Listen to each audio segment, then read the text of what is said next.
Hey, this is Mad Movie Mark with the Mad Movie Mark Movie Review. Thank you for joining me as I review the 1961 Swedish drama Through a Glass Darkly. Hey, there's no reason to be terrified. I promise, we're all friends here, right? I'm just reviewing every movie that has 100% fresh rating on Rotten Tomatoes. I'm giving them all a score of 1 to 10. After I watch them and score them all, I will rank them from worst to best. I started in the 1920s silent movie era, and now I'm at 1961 with Through a Glass Darkly. This movie has 100% fresh rating from the critics and a 92% fresh rating from the audience. It was written and directed by Ingmar Bergman. Now, this is the first movie I've ever seen of Ingmar Bergman's, and I know given the body of work that's a bit ridiculous, but we all have to start somewhere, right? This movie stars Harriet Andersson as Karin. She is the main actress in the movie. Gunnar Bjornstrand as David, who is her father. Max von Sydow as Martin, who is her husband. And Lars Pasgard as Minas, who is her brother. I apologize if I butchered any of those names. Now, to start off, I will say that this is probably one of the most beautiful movies I've ever seen in my life. In terms of cinematography, script, acting, just emotions, everything in this movie is pretty perfect and pretty spot on. I'm a sucker for movies that are set on an ocean or a beach scene. I think that those type of movies, there's so much you can do with cinematography and so much you can do with camera work, and this movie just nails it completely. So essentially, the four characters that I mentioned, those are the only characters in the movie. The father, David, has just come back from a trip that he went on, and they've all decided to meet at this beach house that they're at. So when the movie opens up, David and Martin are talking on a boat, and we learn that Karin has some sort of illness that we don't know what the illness is at first, but according to this conversation, it's something that can be curable in a small amount of people, but in her case, they don't think that it's probably going to be curable.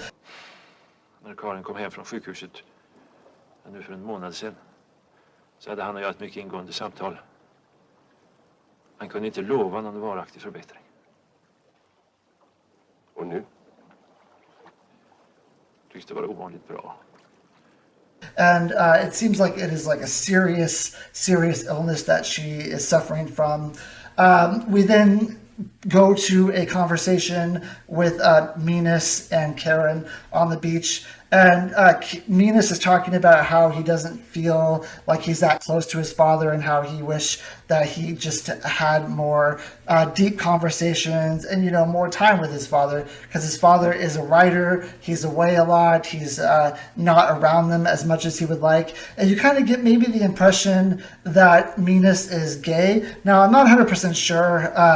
I haven't done any research really on this. This is just kind of the feeling that I get, that he's definitely like frustrated, sexually frustrated, but you don't know.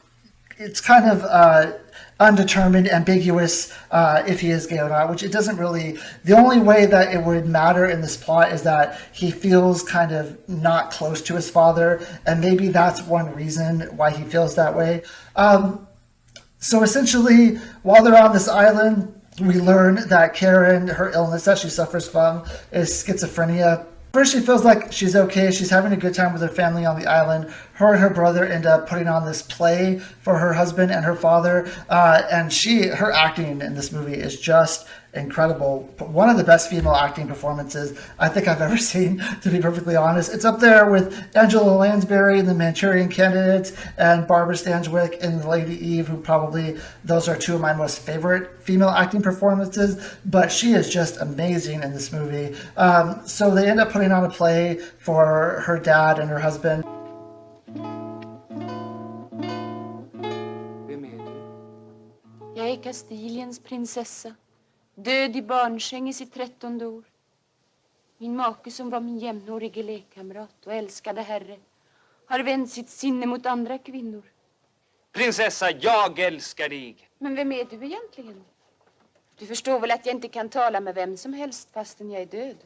Now, her dad takes a bit of offense to the play because he thinks that they're attacking him personally with the subject material. So, she's having fun on the island. She's living her life, and then she starts having these schizophrenic attacks. I think one of the first ones we see in the movie is where she's in the beach house and the walls start talking to her. an amazing acting performance right here again. I mean, absolutely phenomenal.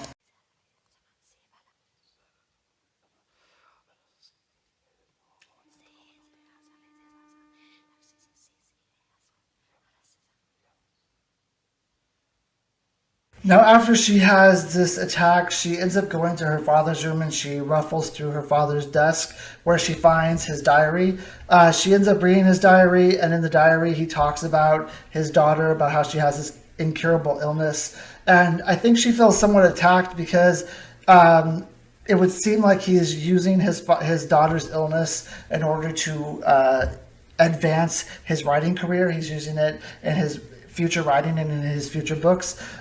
She goes to her husband and she is very emotional, and she says, "Hey, I saw my dad's diary, and he wrote stuff about my illness." Her husband, Martin, he basically says, "Look, I talked to your dad earlier about the illness, and this is obviously just a misunderstanding. I said that some people were incurable, but I don't believe that you are at that point."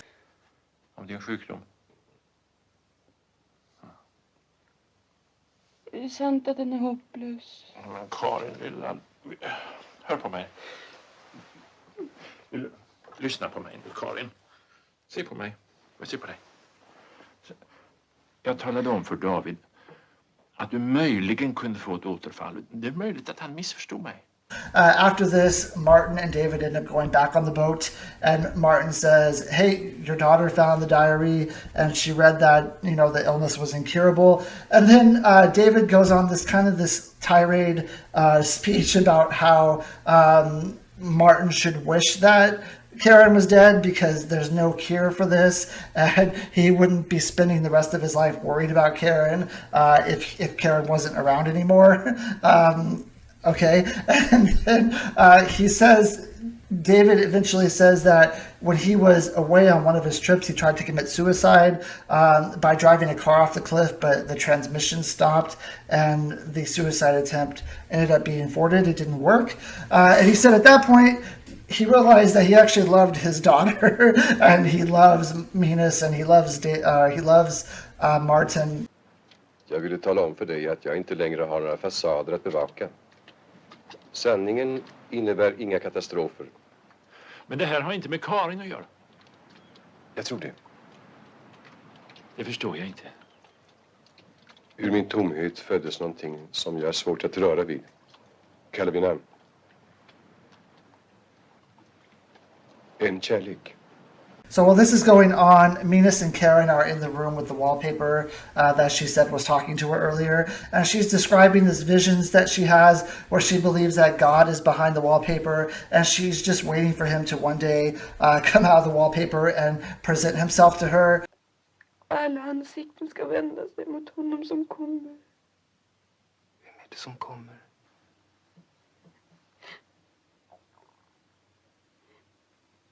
Ingen har sagt något bestämt. Jag tror att det är Gud som ska uppenbara sig för oss. She then, we fast forward a little bit. She is out in the rain and she takes cover in this wreckage of a boat that's on the beach. She then has another schizophrenic attack by herself. Now Minas is looking for his sister Karin, and he goes and he finds her in the boat, and she's in a really, really bad way. She's having her vision, she's having her attack at this moment. And during this vision, during this type of attack, her and Minas end up having this ancestral hookup with each other. He was sexually frustrated throughout the entire movie. She doesn't really have that much of a sexual relationship with her husband. And she kind of forced herself on Minas during this vision that she was having. Minas, after this happens, goes and gets his father and says, "You have to come to this boat wreckage because Karin's not in a very good way." When they get there, Karin basically tells him that she does not want to live in both worlds anymore. She feels like she's living two different lives, one normal Karen and one where she's having these visions, and that she wants to go back to the hospital that she was at before they came to this this trip, this vacation. Men så kommer rösterna. Jag måste göra som rösterna säger åt mig. Jag kan inte reda ut alltihopa. Är det bara sjukdom alltihopa? Pappa. Det är så otäckt när man ser sin förvirring. Man förstår den.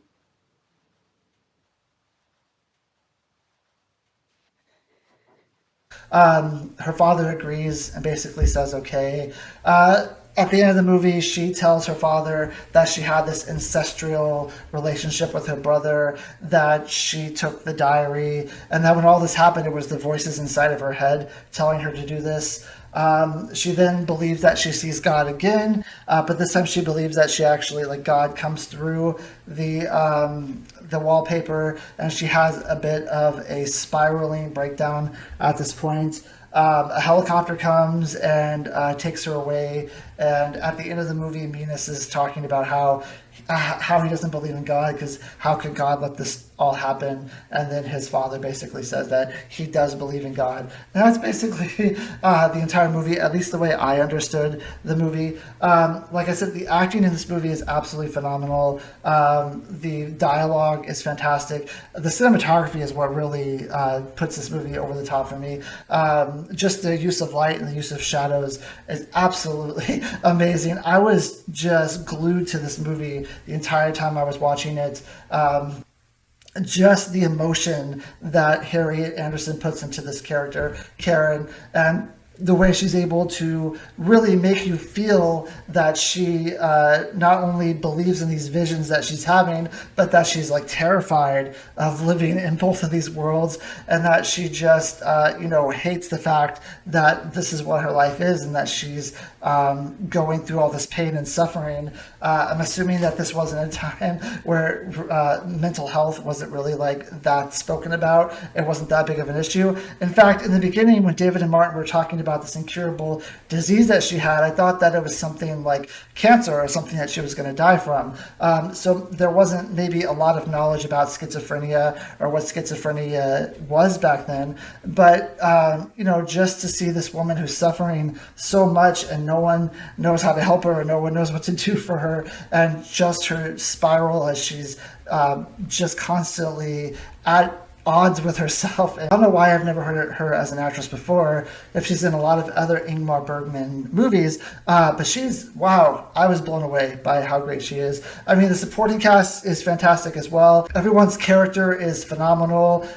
There's so much going on here. You have the father who, it seems like he kind of pushes himself away from his family because of this illness that she has. He tries to busy himself with other things so that he doesn't have to watch her like spiral all the time, so he doesn't have to watch what she's going through. So he kind of detaches himself from the family so that he doesn't have to personally put all this on himself. I think it's the same with his son. Maybe he has this inkling that his son is gay, and he doesn't want to, he doesn't want to be present all the time with these issues going on, with what they feel are issues going on at the time. So he totally throws himself in his work. He goes to other countries. He goes on trips. He writes books, even though his son and his daughter say that he doesn't sell a lot of books and that his books aren't that good. He does all this writing anyway, possibly because he feels like it's a way to escape from reality and escape from the world he's actually in, maybe a world that he doesn't want to be involved in. But then when he says he had this car crash and he realized he actually did love his daughter and his son and his son-in-law, and now he wants to do this vacation and he wants to be near them, that's like, some people would be too little too late. His son really does want him to have that relationship with his father, but that it took that kind of incident to happen, him trying to commit suicide and failing, shows you that he really does try to hide himself in his work, and he really does try to hide himself from reality. And then you have Karen's husband, who, they don't have the best type of sexual relationship with each other. And he seems like he loves her. He seems like he wants to be with her. But there's just this weird disconnect between the two of them, where he says he loves her, but do you really feel like the love between them? I don't know if I did throughout the movie. They always felt like they were disconnected also. Sort of like everyone's disconnecting from her, except from her brother. Her brother is kind of the one who's always with her, the one who you can see really loves her, but he's also frustrated as well. It's a movie basically about an imperfect family and, the issues that they're going through. And Karen's issue is just one really big issue that she's having, and she just pulls it off so amazingly. I really love this movie. The best movie I've seen so far from 1960, but I'm not that far into 1960 yet. But it's going to be my first 10 out of 10 for the 1960s. Phenomenal. I recommend that everyone should go watch it. It's just an amazing movie. Thank you. I hope you join me for my next movie, which is going to be called Victim. Hope you have a great day.